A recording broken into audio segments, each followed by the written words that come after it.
minutes to master, tools to explore. Let your imagination soar like never before. AI Tool Time with Rick McCarly, where your digital dreams come true.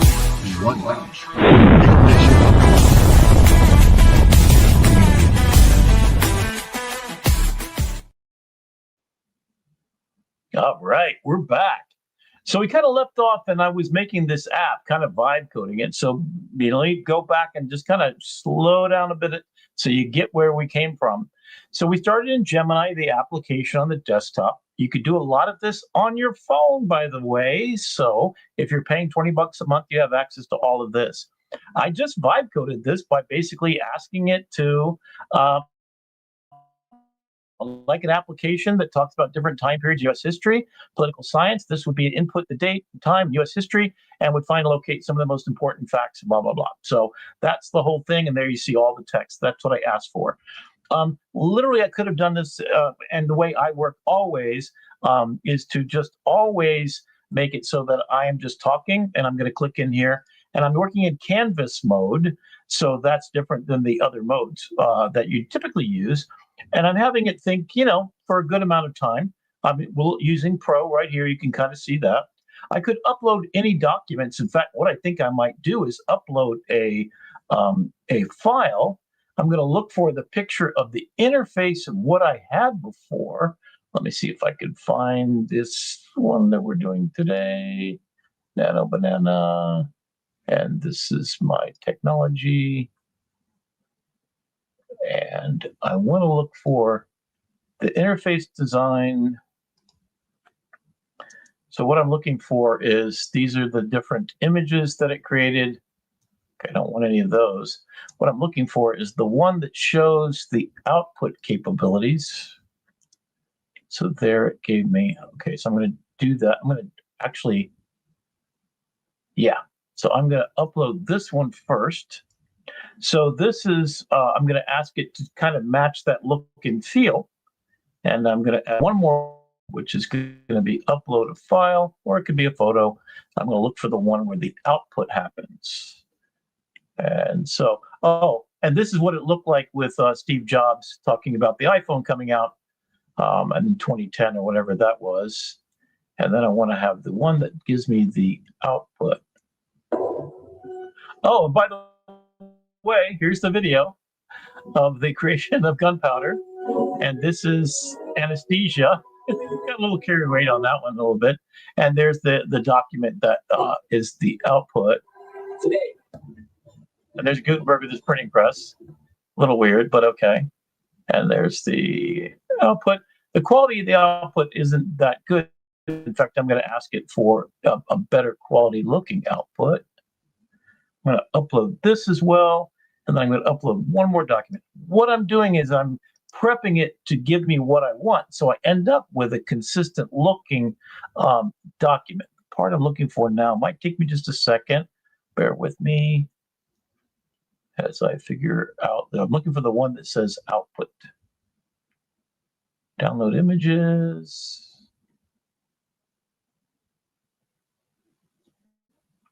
And what this will do is give me, I want to download the picture, but I actually really, really want to output. Okay, for some reason it's not here. Oh, I think I might have added it at the end here. Oh, and I did have trouble. I tried to do this. Oh, there's your kind of workflow. And I can't find it. What I'm going to do is just go with this. So now what I'm going to do is I'm now going to come over here. Now that it has this, I'd like you to match the look and the feel of this timeline selector and the initialize jump. Then generate images that are photorealistic and involve pictures of the people who are a pivotal point. So, for example, civil rights activation, maybe it's Brown versus Board of Education, but the people who were affected. Perhaps it's Martin Luther King, or perhaps it's the little girl that had to go to school and be seen to school, Brown, I think. Anyway, so give me an image that's historical in reference to make the information come alive, and photographic. Use the photographic techniques of the time so it looks like it's from that time period.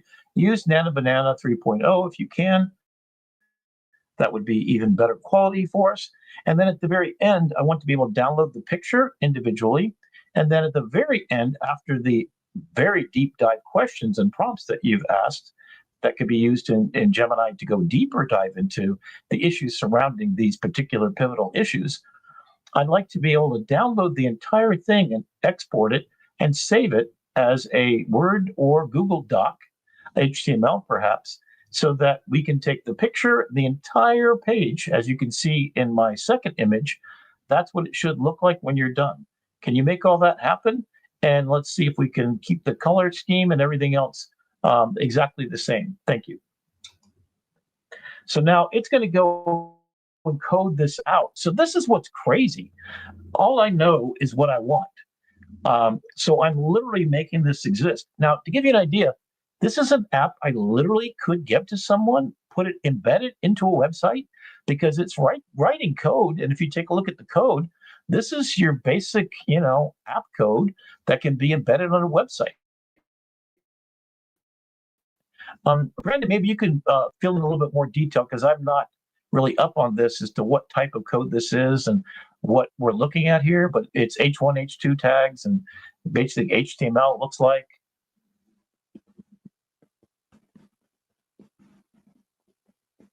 What we're looking at here is going to be the front end of the site, which is going to be your HTML, and then most of the back end is done in either React or Tailwind.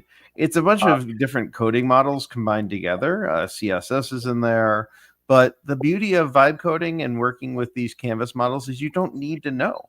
You don't need to know what kind of code base you're working in. But if you're smart, you'll take time to understand that world just enough to be able to debug it.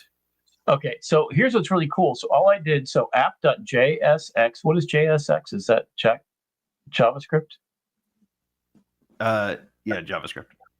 Okay, so it's refining the interface. I'm currently focused on the interface redesign. My goal is to blah, blah, blah. And then implementing new features, interested in timeline selector, model after the previous design, will replace the text input. So it's doing that.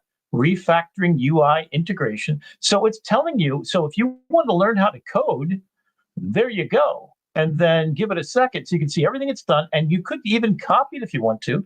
So now it's fixing an error. This reminds me, last night you were vibe coding. What were you making last night, Brandon? A lab finder. A laboratory finder. And you used Gemini to do that? Yep. In fact, if you want to take over at any point in just a minute, I want to keep it. We're going to probably end this in another 10 minutes or so. If you had anything more you wanted to share to this, I think the idea here is you don't have to be afraid of trying this.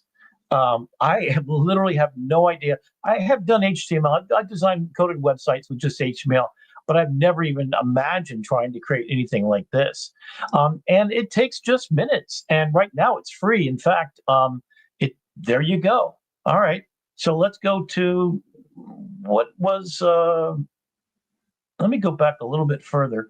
How about when did women get the right to vote? Anybody know what that is? I'm going to go ahead and jump to 1914. I think it was after 20, I think. Let's take a look at that.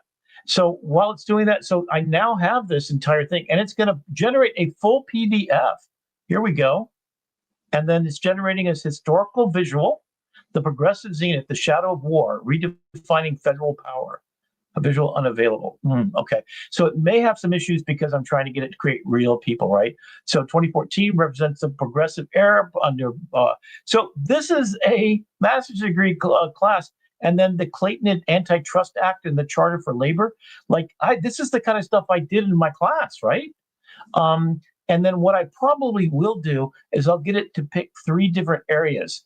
The law itself described, what effect it had on social norms, what effect it had on other laws that trickle down from that, and what effect it will have lasting in the American zeitgeist and everything. And then here we go. 1920.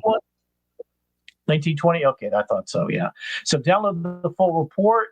Holy moly. Okay, So I didn't get an image this time, so I'm going to go back up to the top because I want to get that 1920. I'll go to 21.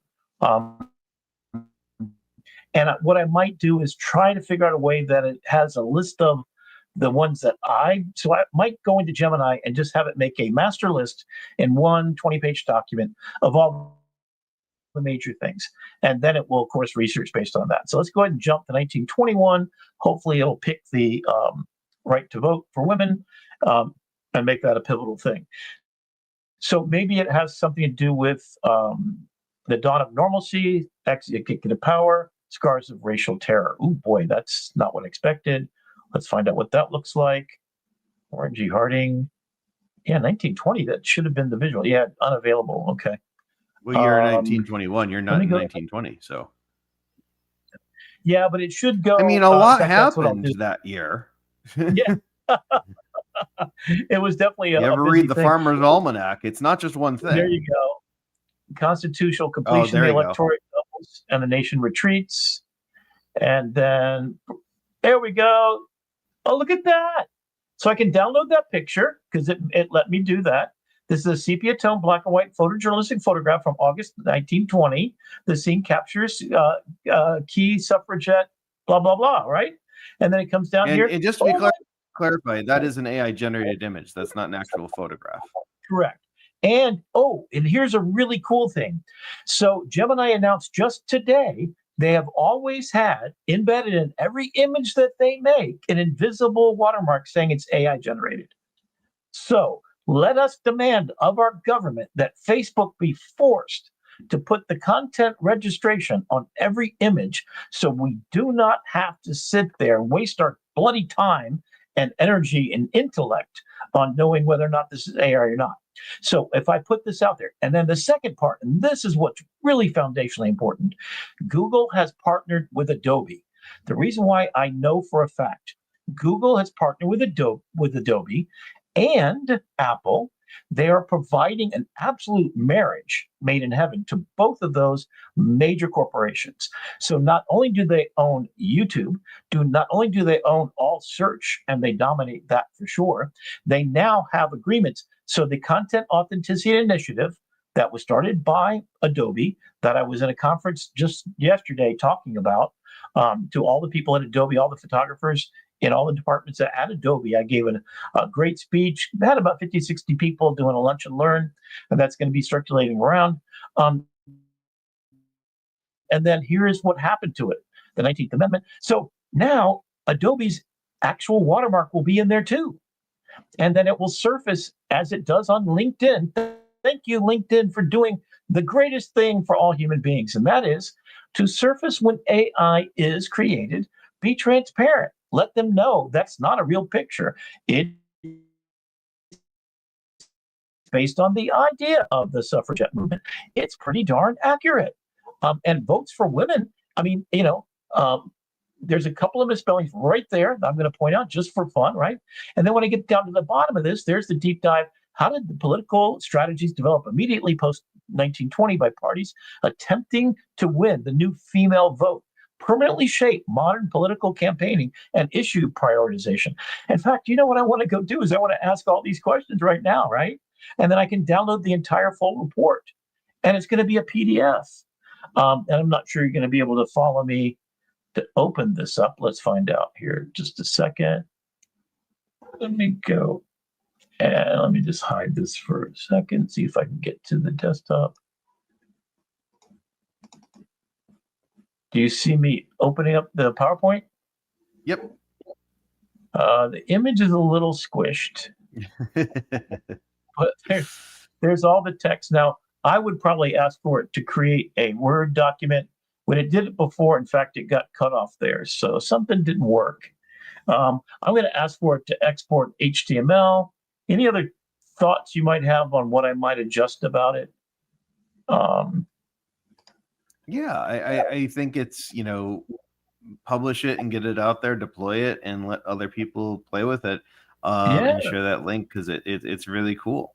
You had asked me if I could share my medical lab locator, which is something we were on our AI Life Hacks Club last night. It's part of the AI Salon, and we had this one of our guests in the audience asked, well, how do you vibe code something like this? So we took it and I gave it an initial prompt. It says an app that searches for medical labs within 50 miles of zip code mapping the result. The app should return 5 closest matches. Big names, lab names should take priority. Return the basic name, address, and phone number info. And it did, and it got it okay. And then we went through 5 or 6 or 8 renditions of trying to upgrade it. And what we ended up with was this tool that thanks to Rick, we have a dark mode. And then you type in your zip code, and then you hit search. And what it's going to do is it's going to find the 5 nearest labs near you. And, initially I was like, well, Brandon, I'm sorry to interrupt you real quick. So Jeannie's asking, everything on YouTube seems to be vertical, not the horizontal. Is there a way I addressed that earlier. There's nothing we can do to fix it for this show, but we'll fix it for the next show and the broadcast back. So the post that will come after will be horizontal? Yes. Yes. Okay. So sorry about that, Jeannie, but it's just for the live, unfortunately. But yeah, I can see here, it's just too darn small to be able to really kind of see what's going on. I'm sorry to interrupt you there. Go ahead. Yeah, no worries. So how long does it take to do that?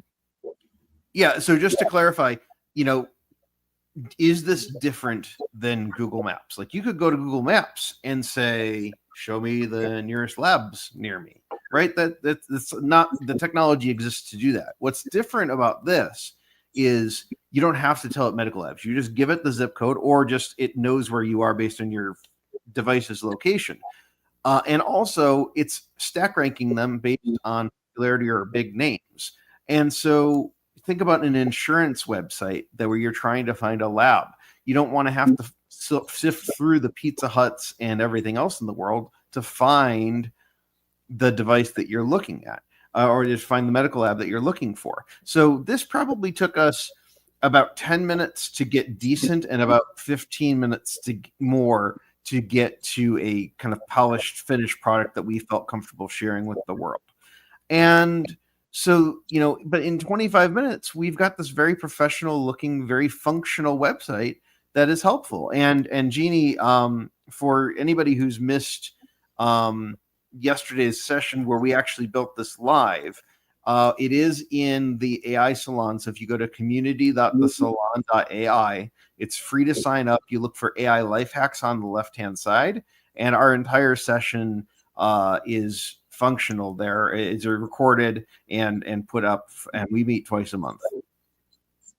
So, and then the other thing I wanted to share here is if you go to aistudio.google.com, and then go to the gallery inside of Build. So when you come here, you're going to see lots of different things. You can play with Gemini 3, try Nano Banana Pro. And if you go to the Build app, you've got a gallery of apps that other people have built that you can play with for free. And then you could even remix them. So I was playing with this Gemini Runner yesterday. So if we come up over here and do the Gemini Runner, we initialize the run. I've got a little running man here, and I have to jump over these tripods.